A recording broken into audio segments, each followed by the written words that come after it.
అందరికీ welcome to my channel.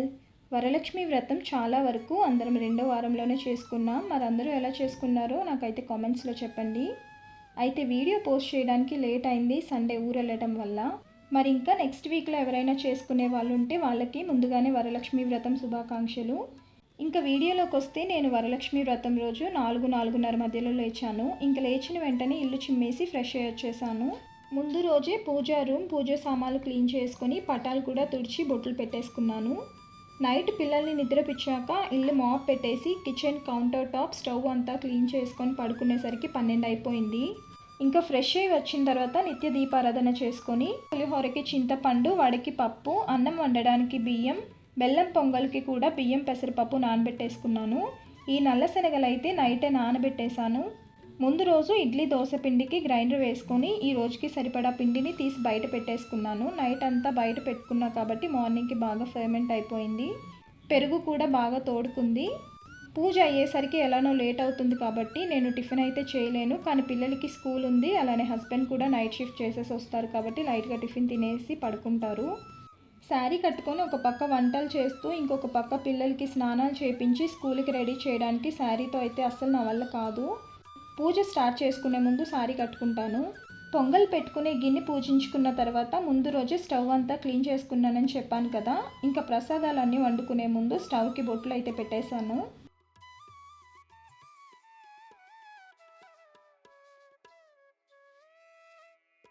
ఈలోపు పొంగల్కి కడిగి పెట్టుకున్న బియ్యం, పప్పు కొంచెం నానుంటాయి. ఇందులో కొద్దిగా పాలు వేసుకొని ఇంకా స్టవ్ మీద అయితే పెట్టేసుకున్నాను. ఇంకొక పక్క పులిహోరకి, దద్దోజనంకి రైస్ కూడా పెట్టేశాను. ఇవి ఉడికేలోపు గడపని పూజించుకుందామని వచ్చేసాను. గడపని ముందుగా నీట్గా తుడుచుకున్న తర్వాత పసుపు పూసి బొట్లు పెట్టుకుంటున్నాను. గడపకి బొట్లు పెట్టుకున్న తర్వాత ముగ్గు కూడా వేసుకున్నాను. బయట అయితే ముగ్గు అప్పుడే వేయను, పిల్లలు స్కూల్కి వెళ్ళిన తర్వాతే వేసుకుంటాను. ఎందుకంటే మాకు వాష్రూమ్ వచ్చేసి బయటే ఉంటుంది, అది కూడా ఈ ఉన్న ఒక్క గుమ్మం నుంచి వెళ్ళాలి. ఇంకా పిల్లలు తొక్కుతూ ఉంటారని బయట ముగ్గు అయితే వేయట్లేదు, తర్వాత వేసుకుంటాను. నేను గడపని పూజించి వచ్చేలోపు రైస్ అలానే పొంగల్ కూడా పొంగొచ్చి ఉడకడం స్టార్ట్ అయిపోయాయి. వీటిని ఒకసారి కలిపి అవి అలానే ఉంచి పూజ రూమ్ ముందు రోజే తుడుచుకున్నా కానీ మళ్ళీ ఒకసారి క్లాత్తో తుడుచుకొని నేను అమ్మవారిని పెట్టే పీఠాన్ని రెడీ చేసుకుంటున్నాను. పీఠాన్ని క్లీన్ చేసుకొని పసుపు పూసి దీనికి కూడా బొట్లు పెట్టుకుంటున్నాను. ఇంకా పనిలో పడ్డామంటే మనకి తల ఆరబెట్టుకునే తీరిక కూడా ఉండదు, అందుకే హెయిర్ కొద్దిగా డ్రై చేసుకొని క్లిప్ పెట్టేసుకున్నాను. అన్నం అయితే ఉడికిన తర్వాత వాట్ చేసి బెల్లం పొంగల్ కోసం బెల్లం పొడి చేసుకుంటున్నాను. ఇలా పొడి చేసుకున్న బెల్లాన్ని ఉడికిన బియ్యంలో వేసుకొని ఒకసారి కలిపి బెల్లం అంతా కరిగి పొంగల్ ఉడికిన తర్వాత నేతిలో వేయించిన జీడిపప్పు, కిస్మిస్ని కూడా వేసుకున్నాను.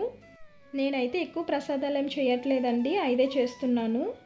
ఎవరైనా తోడుంటే పర్వాలేదు, కానీ నేను ఒక్కదాన్ని 9 రకాల ప్రసాదాలు చేయాలంటే అక్కడే టైం అయిపోతుంది. దానివల్ల పూజ కూడా లేట్ అవుతుంది మనకి. బెల్లం పొంగల్ అయితే ప్రిపేర్ అయిపోయింది. పిల్లలకి స్కూల్ టైం అయితే 8:45కి, ఇప్పుడు టైం వచ్చేసి 6 అవుతుంది. పిల్లలు ఇంకా నిద్ర లేవలేదు. స్కూల్కి పంపించే లోపే ప్రసాదాలన్నీ ప్రిపేర్ చేసుకోవాలనుకున్నాను. అమ్మవారి పాటలు వింటూ పని చేసుకుందామని పాటలు అయితే పెడుతున్నా టీవీలో. ఇంకా పిల్లలు లేచే టైం కూడా అవుతుంది, అందుకే ముందు పిల్లలకి ఇడ్లీ పెట్టేస్తున్నా. లంచ్కి అయితే ఈరోజు విడిగా ఏం చేయట్లేదు, ఈ రోజుకి ఇడ్లీనే లంచ్గా పెట్టేస్తాను పిల్లల వరకు. ఇంకొక స్టవ్ ఖాళీగానే ఉంది కదా, అందులో శనగలు ఉడికించుకుందామని నైట్ నానబెట్టుకున్న శనగల్ని కుక్కర్లో వేసుకుంటున్నాను. ఇలా వేసుకున్న శనగల్లో సరిపడా నీళ్ళు, ఉప్పు వేసుకొని కుక్కర్ మూత పెట్టేసి స్టవ్ మీద పెట్టేసుకుంటున్నాను. ఇవి కుక్ అయ్యేలోపు పులిహోర కోసం చింతపండు గుజ్జుని తీసుకుంటున్నా. ఇలా చిక్కటి చింతపండు గుజ్జుని తీసి పక్కన పెట్టుకుంటే స్టవ్ ఖాళీ అయిన తర్వాత పులిహోరకి పోపు పెట్టుకోవచ్చు. అలానే గారెల కోసం మినపగుళ్ళు మిక్సీ పట్టేసుకున్నా.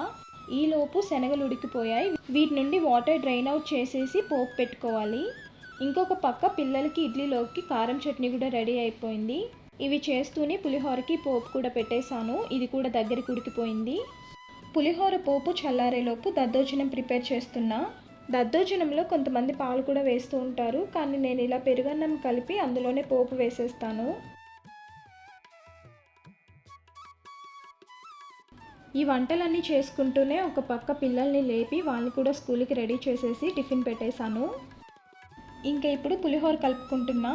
అన్నంలో పులిహోర పొడి అలానే ఉడికించుకున్న చింతపండు గుజ్జును వేసుకొని కలుపుకున్న తర్వాత నెక్స్ట్ గారెల కోసం కడాయిలో ఆయిల్ వేసుకుంటున్నాను.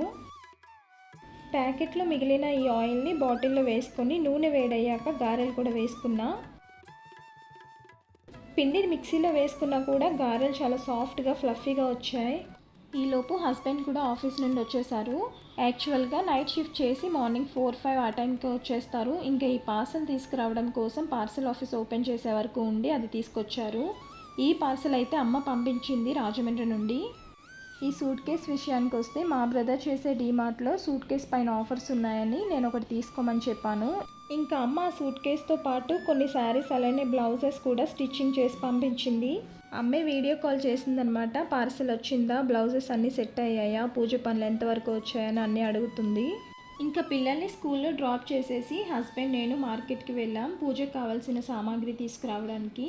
ముందు రోజే తెచ్చిపెట్టుకోవాల్సింది, కానీ మాకు మార్కెట్ కొంచెం దూరంగా ఉంటుంది. ఇంకా పిల్లల్ని తీసుకొని వెళ్ళలేక ఈరోజు తెచ్చుకుంటున్నా. వంట పనులన్నీ పూర్తయిపోయాయి కాబట్టి ఇంకా శారీ కూడా కట్టేసుకున్నా. ఇలాంటి సాఫ్ట్గా లైట్ వెయిట్గా ఉండే శారీస్ అంటేనే నాకు ఇష్టం. హెవీగా ఉండే శారీస్ అంతగా నచ్చవు నాకు. ఇలా పూజకు కావాల్సిన సామాగ్రి అంతా తెచ్చుకొని అన్నీ తీసి పెట్టుకున్న తర్వాత ఇంకా పూజకు అంతా రెడీ చేసుకోవాలి. పండుగలంటే ముందుగా ఉండాల్సింది మామిడాకులు తోరణాలే కదా, అందుకే ముందు అవే పెట్టుకుంటున్నాను. తోరణాలు కట్టుకున్న తర్వాత బయట ముగ్గు కూడా పెట్టేశాను. నాకు పెద్దగా ముగ్గులు తెలీదు, అందుకే ఇలా చిన్నగా నాకు వచ్చిందే పెట్టుకున్నా. నెక్స్ట్ పూజ రూమ్లోకి వచ్చేసి పటాలకి పువ్వులు పెట్టుకుంటున్నా. కింద పీఠం పెట్టిన తర్వాత ఇక్కడ పువ్వులు పెట్టడానికి అయితే కుదరదు, అందుకే ముందు పైన పెడుతున్నా. ఇంకా కింద అమ్మవారి పీఠం పెట్టడానికి పసుపు పూసి బియ్య పిండితో ముగ్గు వేసుకున్నాను. ఇప్పుడు ముందుగా రెడీ చేసి పెట్టుకున్న పీఠాన్ని పెట్టి పైన ఒక బ్లౌజ్ పీస్ వేసుకున్నాను. ఈ బ్లౌజ్ పీస్ పైన తమలపాకు పెట్టుకొని బియ్యం వేసి పసుపు కుంకుమ కూడా వేసుకొని అమ్మవారిని కొలువుంచుకున్నాను. నేనెప్పుడు అమ్మవారి విగ్రహం పెట్టి పూజ అయితే చేసుకోలేదు. ప్రతిసారి ఇలా అమ్మవారి పటంతోనే వరలక్ష్మి వ్రతం చేసుకుంటూ ఉంటాను. అలానే ఈ సంవత్సరం కూడా అమ్మవారి పటంతోనే వ్రతం చేసుకున్నాను. కలశం పెట్టుకునే ఆనవాయితీ కూడా లేదు. అటు అమ్మ వాళ్ళకి ఇటు అత్తమ్మ సైడ్ కూడా కలశం ఆనవాయితీ అయితే లేదు. ఇంకా నేను కూడా పెట్టుకోకూడదు కదా. నేనైతే ఈ పద్ధతిలోనే వరలక్ష్మి వ్రతం చేసుకోవాలని ఏం చూపించట్లేదు. నాకు తెలిసిన అలానే అమ్మ వాళ్ళ దగ్గర అత్తమ్మ దగ్గర నేర్చుకున్న పద్ధతులతోనే నేను ఎప్పుడు ఈ వరలక్ష్మి వ్రతాన్ని చేసుకుంటాను. మనం ఎలాంటి పూజలు వ్రతాలు చేసుకోవాలనుకున్నా ముందు విఘ్నేశ్వరుడి పూజతో స్టార్ట్ చేసుకోవాలి. కాబట్టి నేను పసుపుతో గణపతిని చేసుకొని నా పూజలో ఎలాంటి ఆటంకాలు రాకుండా పూజ బాగా జరగాలని ఆ గణపతికి పూజ చేసుకొని హారతిచ్చుకున్నాను. అమ్మవారికి తాంబూలంలో చీర, బ్లౌజ్ పీస్, ఆకు, వక్క, పూలు, పళ్ళు పెట్టేసి అలానే తోరం కూడా చేసుకొని అమ్మవారి దగ్గర పెట్టుకున్నాను. తర్వాత అమ్మవారికి అష్టోత్తర శతనామావళి చదువుతూ పూలు సమర్పించుకొని నేను చేసిన 5 రకాల ప్రసాదాలు అమ్మవారికి నైవేద్యంగా సమర్పించుకున్నాను.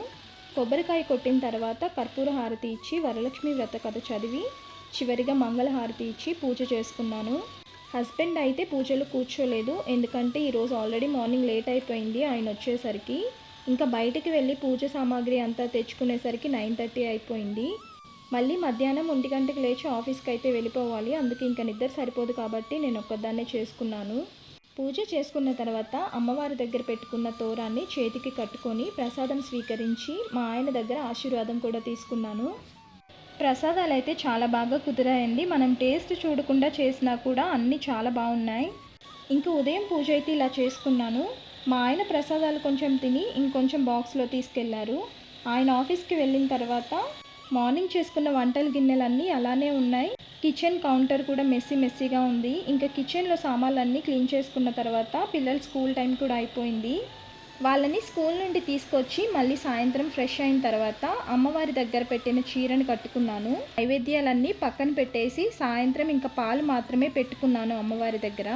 హారతి ఇచ్చి పూజ చేసుకున్న తర్వాత సాంబ్రాణి వేసుకున్నాను. ఉదయం పూజ చేసుకున్న తర్వాతే వేసుకోవచ్చు, కానీ ఇంకా పూజలోంచి లేస్తూ ఉండాలని ఈవినింగ్ అయితే వేసుకున్నాను.